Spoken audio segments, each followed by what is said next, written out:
पश्चिम बंगालमध्ये आता भयमुक्त आणि विकासयुक्त सरकार. बंगाल, केरळ, तामिळनाडू विभाजनवादी सरकार सत्तेबाहेर गेल्यानं नवा सूर्योदय. भाजप कार्यकर्त्यांना संबोधित करताना मोदींचं वक्तव्य. ममता बॅनर्जींच्या 15 वर्षांच्या एक हाती सत्तेला सुरुंग. पश्चिम बंगालच्या ऐतिहासिक विजयानंतर मुंबईत भाजपचा जल्लोष. झालमुरी आणि रसगुल्ल्यांचा आस्वाद घेत फडणवीसांनी ममतांना डिवचलं.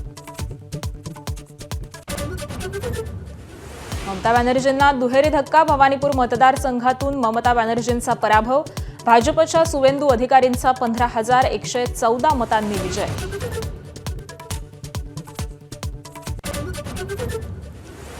तामिळनाडूच्या सत्तेत मोठा उलटफेर. अवघ्या 1.5 वर्षांपूर्वी स्थापन झालेला टीव्हीके सर्वात मोठा पक्ष.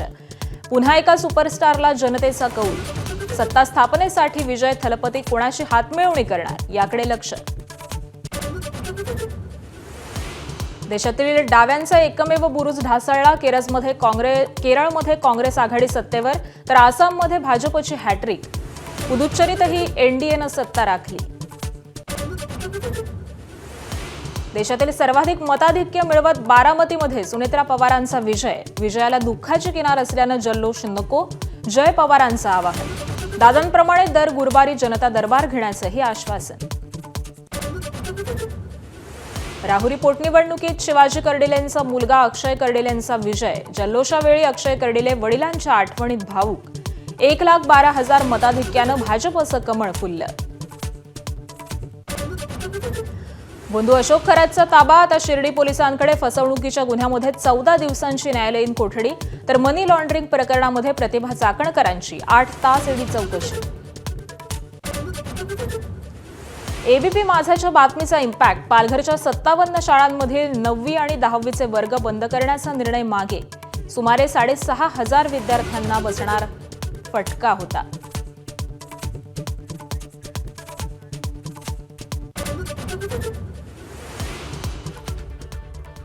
नमस्कार महाराष्ट्र, सुप्रभात. मी आकांक्षा जावडेकर. आपण पाहताय एबीपी माझा. या बुलेटिनमध्ये आपले स्वागत आहे. बुलेटिनची सुरुवात करूयात आतापर्यंतच्या महत्त्वाच्या बातम्यांचा वेगवान पद्धतीने आढावा घेऊन महाराष्ट्र लाईव्ह मधून. काल जाहीर झालेल्या 5 राज्यांच्या विधानसभा निवडणूक निकालांमध्ये भारतीय जनता पक्षानं पश्चिम बंगालमध्ये ऐतिहासिक मुसंडी मारली. तब्बल 15 वर्षांच्या तृणमूल काँग्रेसच्या सत्तेला धक्का देत भाजपनं बंगालमध्ये स्पष्ट बहुमताचा आकडा पार केला. पश्चिम बंगालमध्ये हा विजय भाजपसाठी अत्यंत मोठा आणि ऐतिहासिक मानला जातोय. याशिवाय पश्चिम बंगालप्रमाणे तामिळनाडूमध्ये अभिनेता विजय याच्या टीव्हीके पक्षानं सर्वांनाच मोठा धक्का दिला. टीव्हीकेनं बहुमत मिळवून सत्ता पालट केलाय, तर आसाममध्ये भाजपनं सत्ता राखण्यात यश मिळवलं. दुसरीकडे केरळमध्ये काँग्रेस प्रणित यूडीएफनं सत्ता पालट केलेला असून पुदुच्चेरीमध्ये एनडीएनं आपली पकड मजबूत ठेवली आहे, तर पुदुच्चेरीमध्ये एनडीए आघाडीनं सत्ता कायम राखली. पश्चिम बंगालमध्ये भाजपनं ऐतिहासिक विजय मिळवलाय. जनसंघाचे संस्थापक श्यामाप्रसाद मुखर्जींच्या जन्मभूमीमध्ये भाजपचा सत्तेचा 74 वर्षांचा वनवास अखेर संपुष्टात आलाय, तर तृणमूल काँग्रेसच्या 15 वर्षांच्या सत्तेला भाजपनं सुरुंग लावला. 2011 पासून पश्चिम बंगालचा गड ममता बॅनर्जींनी निर्विवादपणे राखला होता. मात्र स्पष्ट बहुमताच्या जोरावरती भाजपनं बंगालमध्ये एक हाती सत्ता मिळवली आहे. भाजपची अनेक वर्षांची रणनीती आणि केंद्रीय गृहमंत्री अमित शहा यांच्यासह अनेक नेते बंगालमध्ये तळ ठोकून होते. तसंच या विजयाचं मोठं श्रेय हे सुवेंदू अधिकारींना देखील जातं. पण बंगालमध्ये प्रत्यक्ष जमिनीवरती उतरून पक्षासाठी वातावरण करण्यामध्ये सुवेंदू अधिकारी यांची भूमिका सर्वात महत्त्वाची ठरली आहे. पक्षाचं स्वप्न पूर्ण करण्यासाठी पंतप्रधान मोदी, गृहमंत्री अमित शहा यांच्यासारखे दिग्गज नेते सक्रिय होतेच, पण बंगालमध्ये प्रत्यक्ष जमिनीवरती उतरून पक्षासाठी वातावरण तयार करण्यात सुवेंदू अधिकारी यांची भूमिका सर्वात महत्त्वाची ठरली आहे. अंग, बंग आणि कलिंग अर्थात बिहार, बंगाल आणि ओडिशामध्ये वर्चस्व मिळवण्याचं भाजपचं जुनं स्वप्न देखील या निमित्तानं पूर्ण झालंय. पश्चिम बंगालच्या ऐतिहासिक विजयानंतर नवी दिल्लीमधील भाजप मुख्यालयात मोठा जल्लोष करण्यात आला. यावेळी पंतप्रधान मोदी, भाजप अध्यक्ष नितीन नवीन, केंद्रीय गृहमंत्री अमित शहा, राजनाथ सिंह, जेपी नड्डा यांनी हजेरी लावली. या कार्यक्रमामध्ये भाजपचे राष्ट्रीय अध्यक्ष नितीन नवीन यांचा विशेष सत्कार करण्यात आला. त्यानंतर मोदींनी भाजप कार्यकर्त्यांना संबोधित केलं. पश्चिम बंगालमध्ये आता भयमुक्त आणि विकासयुक्त सरकार सत्तेत आलंय असं मोदी यावेळी म्हणाले.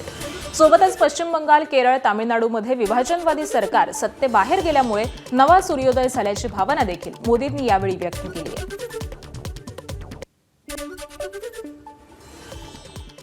आज से एक नया अध्याय जुड़ गया है.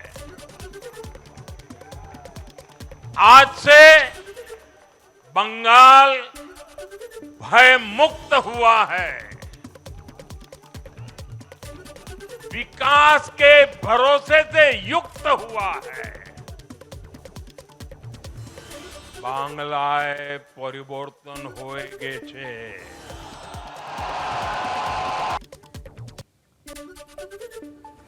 5 राज्यांच्या निवडणुकीच्या निकालानंतर भाजपच्या दिल्लीतील मुख्यालयामध्ये महत्त्वाची बैठक पार पडली. मुख्यालयामध्ये जल्लोषाचा कार्यक्रम पार पडल्यानंतर पंतप्रधान मोदी, अमित शहा आणि भाजपचे राष्ट्रीय अध्यक्ष नितीन नवीन यांच्यामध्ये बैठक पार पडली आहे. या बैठकीमध्ये निकालावरती चर्चा झाल्याचं कळतंय. मात्र पश्चिम बंगाल आणि आसामच्या मुख्यमंत्री पदाबाबत काहीही चर्चा झाली आहे का याची माहिती ही अद्यापही कळू शकलेली नाहीये. पश्चिम बंगालमध्ये भवानीपूरमध्ये मतमोजणी दरम्यान मोठा राजकीय नाट्य हे रंगताना दिसलं. तृणमूल काँग्रेसच्या 15 वर्षांच्या सत्तेला धक्का बसत असतानाच ममता बॅनर्जींना पराभवाचा सामना करावा लागलाय. टीएमसीच्या एजंटला बाहेर काढल्याचा आरोप करत ममता बॅनर्जी आणि सुवेंदू अधिकारी जवळपास 2 तास मतमोजणी केंद्रावरती ठिय्या देऊन बसलेले होते. सीएपीएफच्या जवानांकडून मारहाण झाल्याचा गंभीर आरोप देखील ममता बॅनर्जींनी केलाय. अखेर भवानीपूर मतदारसंघामधून सुवेंदू अधिकारी यांनी साधारण 15,000 मतांनी विजय मिळवला. मतमोजणी उशिरापर्यंत चालल्याचं देखील चित्र होतं आणि या पार्श्वभूमीवरती संध्याकाळी 4 वाजता ममता बॅनर्जी पत्रकार परिषद घेणार आहेत. ये बहुत जरूरी था. ममता बनर्जी का हराना बहुत जरूरी था. ममता बनर्जी का राजनीतिक संन्यास अभी हो गया है. 21 में नंदीग्राम में हारी, इस बार हार गया. इस बार भी हारा 15,000 से ज्यादा वोट से. उनको खुल के मुसलमान वोट दिया. वार्ड नंबर 77 में जितना मुसलमान वोट देने के लिए निकला सब ममता को वोट दिया. और मुझे हिंदू, सिख, जैन, बुद्धिस्ट लोग ने आशीर्वाद देकर जिताया. ये जीत हिंदुत्व का जीत है. दरम्यान पश्चिम बंगाल विधानसभा निवडणुकीच्या मतमोजणी दरम्यान आसनसोल मतदारसंघामध्ये भाजप आणि तृणमूलच्या कार्यकर्त्यांमध्ये राडा झालाय. यावेळी भाजपच्या कार्यकर्त्यांनी टीएमसी कार्यालयामधील खुर्च्या तोडल्या. त्यानंतर सुरक्षा रक्षकांनी सौम्य लाठीचार्ज करत कार्यकर्त्यांना पांगवलं. पश्चिम बंगालच्या बराकपूर विधानसभा मतदारसंघामध्ये भाजपनं आघाडी घेतली. यावेळी बराकपूरमधल्या मतमोजणी केंद्राबाहेर भाजप आणि टीएमसी कार्यकर्त्यांमध्ये मोठा राडा झाला. दरम्यान ममता बॅनर्जींच्या वहिनी आणि टीएमसीच्या स्थानिक नगरसेविका काजोळी बॅनर्जी मतमोजणी केंद्राच्या दिशेनं पायी आल्या. मात्र भाजप कार्यकर्त्यांनी त्यांना पाहताच चोर चोरने नारे बुलंद करत त्यांना तिथून निघून जायला भाग पाडलं. दरम्यान 5 राज्यांमधील निकालानंतर राहुल गांधींनी ममता बॅनर्जी, एम.के. स्टॅलिन यांना फोन करून त्यांच्याशी चर्चा केली आहे. धर्माच्या नावावरती राजकारण करण्याविरोधामध्ये लढावं लागेल असं वक्तव्य यावेळी राहुल गांधींनी केलंय. तर निवडणुकीमध्ये निवडणूक आयोग आणि यंत्रणांचा गैरवापर झाल्याची तक्रार ममता बॅनर्जींनी यावेळी केली आहे. मात्र निवडणुकीमध्ये जय पराजय होत असतो. इंडिया आघाडीनं एकजुटीनं लढलं पाहिजे अशा आशयाची चर्चा राहुल गांधी आणि एम.के. स्टॅलिन यांच्यामध्ये झाली आहे. पश्चिम बंगाल आणि आसाममध्ये मोठा विजय झाल्यानंतर भाजपच्या मुंबई कार्यालयामध्ये मुख्यमंत्री देवेंद्र फडणवीसांच्या उपस्थितीत मोठा जल्लोष करण्यात आला. यावेळी मुख्यमंत्र्यांना रसगुल्ला आणि झालमुरी खाऊ घालत कार्यकर्त्यांनी मोठा जल्लोष केला. दरम्यान बंगालचा विजय हा केवळ एका राज्याचा विजय नसून घुसखोरी, दहशतवादाविरोधातलं मोठं पाऊल असल्याचं मुख्यमंत्र्यांनी म्हटलंय.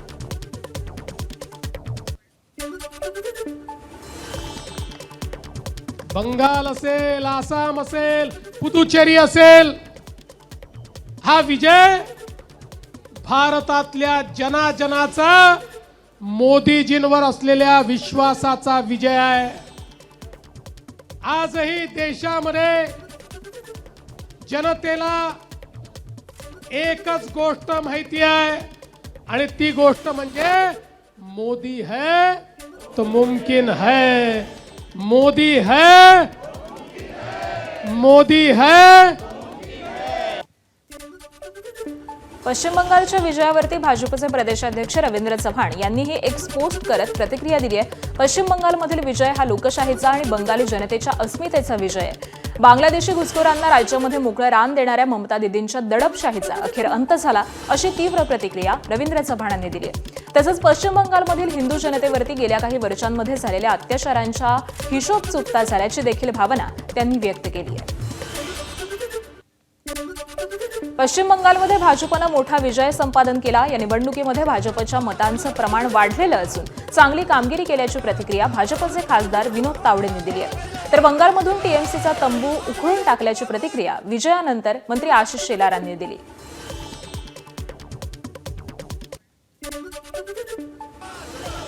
तुष्टीकरणाची राजनीती चालणार नाही, विकासाची राजनीती चालेल, हे बंगालमध्ये सिद्ध झालं। आसाममध्ये पुन्हा एकदा भाजपचं सरकार येत आहे। तामिळनाडूमध्ये खूपच चांगल्या पद्धतीने जागा वाढल्या आहेत।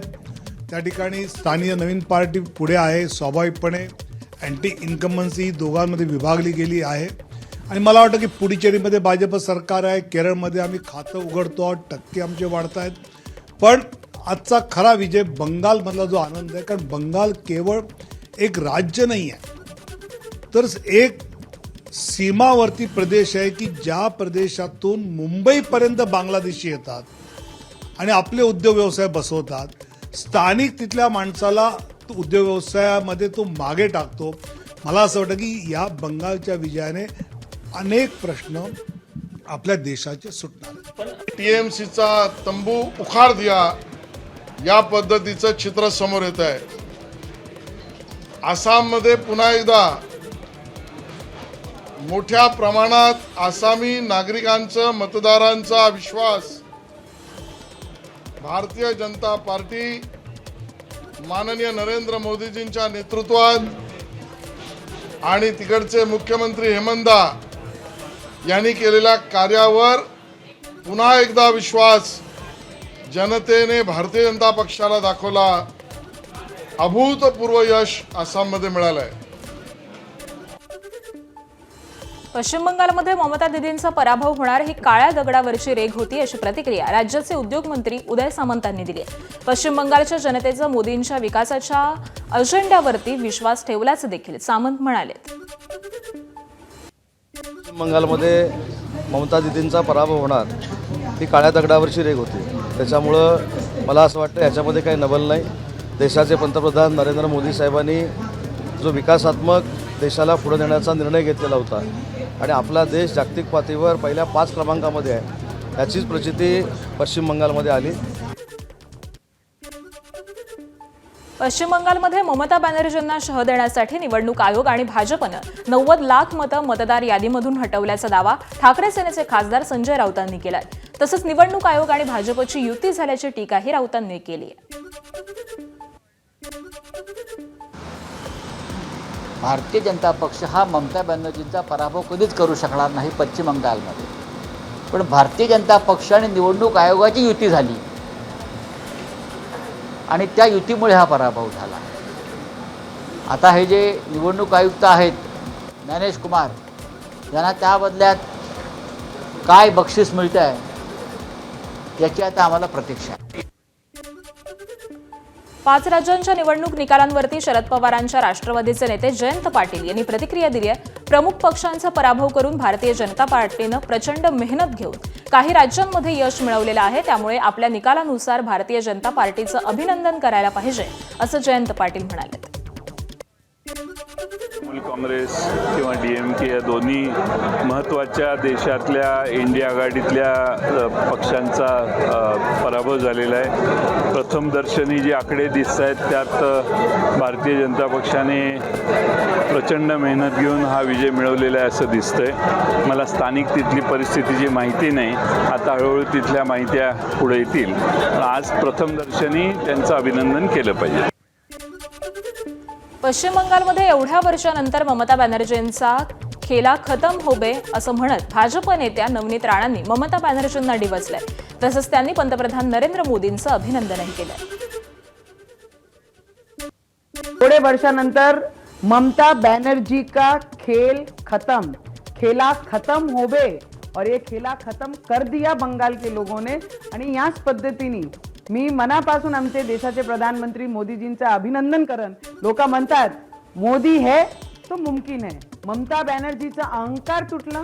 ममता बॅनर्जीचं ज्या पद्धतीने महिलांची सुरक्षाबद्दल जे हलकर्जीपणा होता, जे त्यांना निग्लेक्ट करत होती आणि जे अत्याचार करणारे लोक त्यांना सपोर्ट करत होती, आज या सगळे विषय संपलं.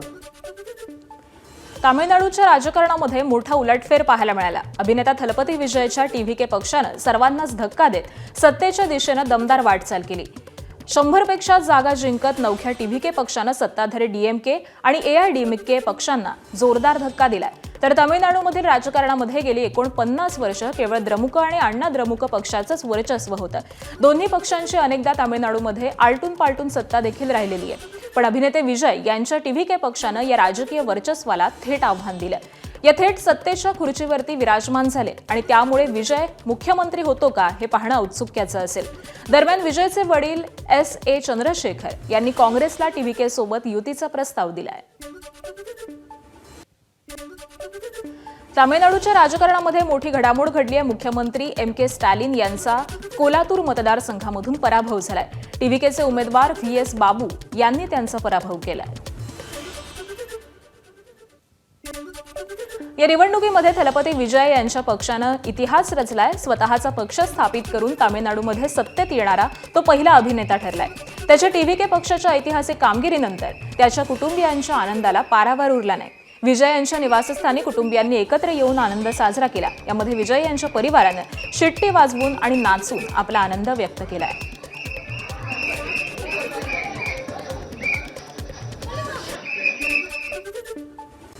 तामिळनाडूत अभिनेता विजय थलपतीच्या टीव्हीकेच्या कार्यालयामध्ये जल्लोष करण्यात आला. प्रशांत किशोर यांच्या टीमनं जल्लोष केलाय. प्रशांत किशोर यांनीच विजयच्या टीव्हीके या पक्षाच्या प्रचाराचं काम पाहिलं होतं. तामिळनाडूमध्ये टीव्हीके विजयाच्या दिशेनं वाटचाल करत असून ठिकठिकाणी जल्लोषही केला जातोय. तामिळनाडूमधून दणदणीत विजयानंतर अभिनेता टायगर श्रॉफनं थलपती विजयचं अभिनंदन केलंय. लोकांचा तुमच्यावरती असलेला विश्वास पाहून थक्क व्हायला होतं, अशी पोस्ट टायगर श्रॉफनं केली आहे. तसंच त्यानं विजय यांना पुढील वाटचालीसाठी शुभेच्छाही दिल्या. तामिळनाडूच्या निवडणुकीमध्ये थलपती विजय यांच्या पक्षाचे उमेदवार सबरीनाथन यांचा विरुगाबक्कम मतदारसंघामधील विजय हा महत्त्वाचा ठरलाय. सबरीनाथन हे विजय यांचे दीर्घकाळ ड्रायव्हर असलेल्या राजेंद्रन यांचे पुत्र आहेत. सबरीनाथन यांनी डीएमकेच्या प्रभाकर राजा यांचा पराभव केलाय. तर निवडणुकीसाठी उमेदवारी अर्ज भरताना विजयनं जेव्हा सबरीनाथन यांना तिकीट दिलं तेव्हा वडील आणि मुलगा दोघेही स्टेजवरती भावनिक होऊन रडलेले होते. थलपती विजय यांनी सर्वसामान्यांच्या कुटुंबातील सदस्याला उमेदवारी देऊन विश्वास दाखवल्यामुळे हे मोठं पाऊल मानलं जात आहे. केरळ विधानसभा निवडणुकीमध्ये काँग्रेसच्या नेतृत्वामधील युनायटेड डेमोक्रॅटिक फ्रंटनं ऐतिहासिक विजय मिळवलाय. या विजयासह डाव्या लोकशाही आघाडीची सलग 10 वर्षांची सत्ता ही UDFनं संपुष्टात आणली. 140 जागांच्या विधानसभेमध्ये बहुमतासाठी आवश्यक असलेला 71 जागांचा टप्पा ओलांडताच तिरुवअनंतपुरममधल्या काँग्रेस मुख्यालयामध्ये कार्यकर्त्यांनी मोठा जल्लोष केला. तर केसू वेणुगोपाल, सनी जोसेफ, VD सतीशन, शशी थरूर आणि रमेश चेन्निथला यांच्यासारख्या दिग्गज नेत्यांच्या उपस्थितीमध्ये केक कापून हा विजय साजरा करण्यात आलाय. बदल आणि विकास या मुद्द्यांवरती UDFनं मारलेली ही मुसंडी केरळच्या राजकारणामध्ये काँग्रेससाठी नवसंजीवनी देणारी ठरली आहे. केरळ विधानसभा निवडणुकीमध्ये मिळालेल्या ऐतिहासिक विजयानंतर तिरुवअनंतपुरममधील काँग्रेस मुख्यालय इंदिरा भवन इथं कार्यकर्त्यांनी प्रचंड जल्लोष केला. ढोल ताशांच्या गजरामध्ये आणि फटाक्यांची आतषबाजीत काँग्रेस नेत्यांनी एकमेकांना पेढे भरवून केक कापून हा आनंद साजरा केलाय. सलग 10 वर्षांच्या प्रतीक्षेनंतर सत्ता पुन्हा हाती आल्यामुळे कार्यकर्त्यांमध्ये प्रचंड उत्साह दिसून असून राज्यभरामध्ये विजयी मिरवणुका या काढल्या जात आहेत. आसाम विधानसभा निवडणुकीमध्ये भारतीय जनता पक्षानं पुन्हा एकदा आपलं वर्चस्व सिद्ध करत सत्ता राखण्यामध्ये यश मिळवलंय. मुख्यमंत्री हिमंता बिस्वा शर्मा यांच्या नेतृत्वाखालील NDAनं राज्यामधील मतदारांचा विश्वास संपादन केला. आतापर्यंत जाहीर झालेल्या कलांमध्ये NDAनं स्पष्ट बहुमताचा आकडा पार केलाय. 126 जागांपैकी जवळपास 100 जागांवरती भाजपचं वर्चस्व राखलंय. तर सलग तिसऱ्यांदा मिळालेल्या या विजयामुळे ईशान्य भारतातील भाजपची पकड ही अधिक मजबूत झाली आहे. या विजयानंतर कार्यकर्त्यांनी राज्यभर जल्लोष सुरू केला, तर पराभवाची जबाबदारी स्वीकारून काँग्रेसचे सरचिटणीस आणि आसामचे प्रभारी जितेंद्र सिंग यांनी राजीनामा दिला.